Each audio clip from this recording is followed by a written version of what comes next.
আৰু এয়া হৈছে আমাৰ গাঁৱৰ যি পৰিৱেশ। গাঁৱত এতিয়া বানপানী, হঠাৎ যোৱা ৰাতি বানপানী আহি গৈছে আৰু ৰাস্তা এতিয়া যাতায়াত পথবিলাক ডুবিত হ'ব, প্লাবিত হ'ব। গতিকে আমাৰ যি গাঁৱৰ যি পৰিৱেশ, বানপানীৰ পৰিৱেশ আপোনালোকক সবিশেষ দেখুৱাই আছোঁ। আৰু মোৰ পাছফালে এই বানপানী সাগৰহেন দেখা গৈছে আৰু এইটো হৈছে পথটো। আৰু এতিয়া আপোনালোকক দেখাই আছোঁ গৰঙা মন্দিৰলৈ যোৱা গড়কাপ্তানি পথৰ অৱস্থা। বানপানীয়ে কেনেদৰে ৰাস্তাটো প্লাবিত কৰিছে সেই দৃশ্যাংশ আপোনালোকক দেখাই আছোঁ।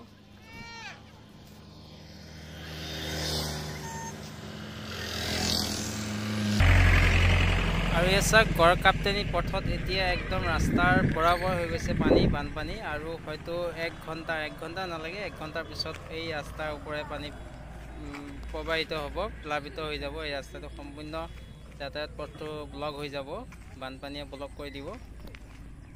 আৰু 1 ঘণ্টাৰ পিছত এই ৰাস্তাটো কেনেদৰে বানে প্লাবিত কৰে সেই দৃশ্যাংশ আপোনালোকক মই দেখাই আছোঁ এই ভিডিঅ'টোত। এই ঠাইখিনিতেই কেনেদৰে প্লাবিত হৈ যাব আপোনালোকক দেখাই আছোঁ।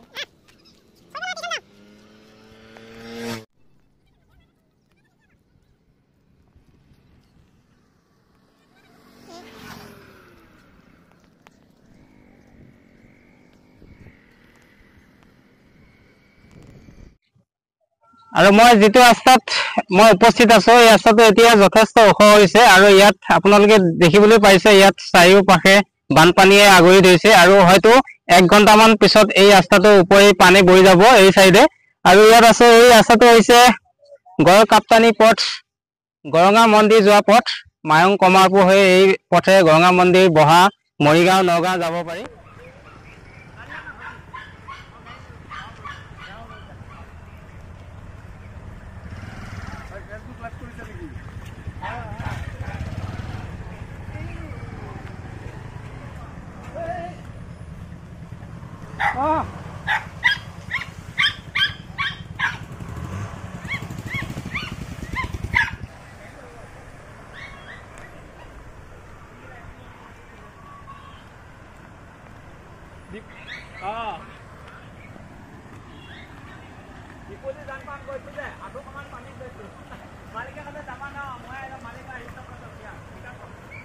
আৰু এয়া হৈছে গৰঙা মন্দিৰলৈ যোৱা গড়কাপ্তানি পথ, আৰু যিটো গড়কাপ্তানি পথত এতিয়া বানে প্লাবিত কৰিছে।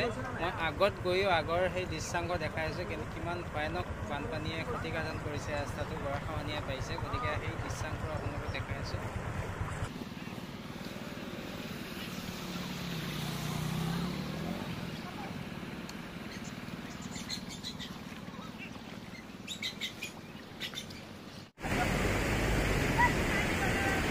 পবিত্ৰ নিচেই ওচৰতে থকা গৰঙা মন্দিৰ আৰু গড়কাপ্তানি পথত এতিয়া যথেষ্ট বানপানী ইয়াত চাৰিওপাশে ৰাস্তাত বোৱাই পেলাইছে। আৰু ৰাস্তাৰ চাৰিওপাশে এতিয়া এই পকী ৰাস্তাত গৰাখহনীয়া হ'বলৈ গৈ আছে। অলপ আগতে 1 ঘণ্টামানৰ আগতে এই ৰাস্তাটো বনত প্লাবিত হৈছিল। আৰু এয়া চাওক কি পৰিৱেশ, আৰু খুব ৰিক্সি হয়। অলপ সময়ৰ পিছত, যদিও এতিয়া 2 চকীয়া বাহন পাৰ হৈ আছে, 4 চকীয়া বাহন পাৰ হৈ আছে, কিন্তু অলপ পিছত আৰু পাৰ হ'ব নোৱাৰিব, কাৰণ যিটো গতিত ইয়াত এই ৰাস্তাৰ ওপৰে পানী বৈছে। গতিকে এই খুব ভয়ানক হয়। আপোনালোকে দেখি আছে স্ক্ৰীণত, মই ৰিয়াৰ কেমেৰাত আপোনালোকক দেখুৱাই আছোঁ। মাত্ৰ 1 ঘণ্টা পূৰ্বে এই ৰাস্তাটোত যিটো গৰঙা মন্দিৰ, পবিত্ৰ নিচেই ওচৰতে থকা গৰঙা মন্দিৰ যোৱা গড়কাপ্তানি পথত কমাৰপুৰ গৰঙা মন্দিৰ যি মধ্যৱৰ্তী অংশ, এইখিনি ঠাইখিনিত আৰু প্ৰতি বছৰে এনেকৈ বানপানীয়ে প্লাবিত কৰে এই ৰাস্তাটো। কিন্তু ৰিক্সা গৈ আছে, কিন্তু অলপ সময়ৰ পিছত ইয়াত আৰু যাব নোৱাৰিব, আৰু যথেষ্ট আৰু মই অসুবিধা হৈছে এতিয়া, যদিও মই ভিডিঅ' বনাই আছোঁ। এই চাওক কি খুঁত, আচৰিত খুঁত। গতিকে অলপ ইফাল হ'লেই বাইক 3 চকীয়া 4 চকীয়া তলত পৰি যাব, যথেষ্ট খুঁত। আৰু মই আগলৈকে নাযাওঁ, আগতো পানীয়ে প্লাবিত কৰিছে ৰাস্তা গড়কাপ্তানি পথত। গতিকে চাওক এই পৰিৱেশ দেখুৱাইছোঁ, সবিশেষ দেখুৱাইছোঁ গৰঙা মন্দিৰ পবিত্ৰ নিচেই ওচৰতেই লাগি থকা গৰঙা মন্দিৰৰ এই গড়কাপ্তানি পথ। আৰু ইতিমধ্যে গৰঙা মন্দিৰ বানে প্লাবিত কৰিছে, মই আগলৈকে নাযাওঁ। গতিকে সবিশেষ চাই থাকক।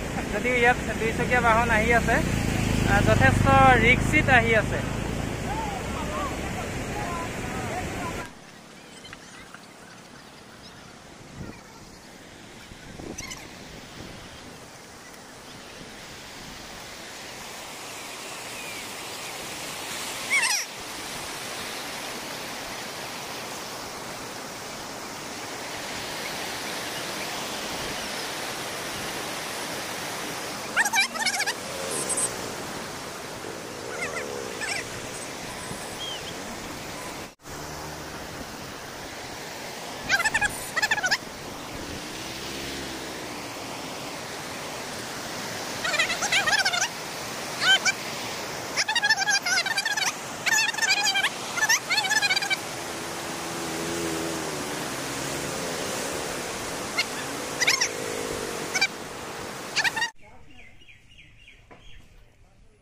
আৰু মই আগত যিটো ভিডিঅ' দেখুৱাইছিলোঁ, যিটো দৃশ্যাংশ দেখুৱাইছিলোঁ বানপানী, এই তিনিআলিলৈ আমাৰ গাঁৱৰ তিনিআলিৰ পৰা গড়কাপ্তানি পথ যিটো গৰঙা মন্দিৰ পথ, এই পথত একদম তিনিআলিলৈকে পানী আহি আছে।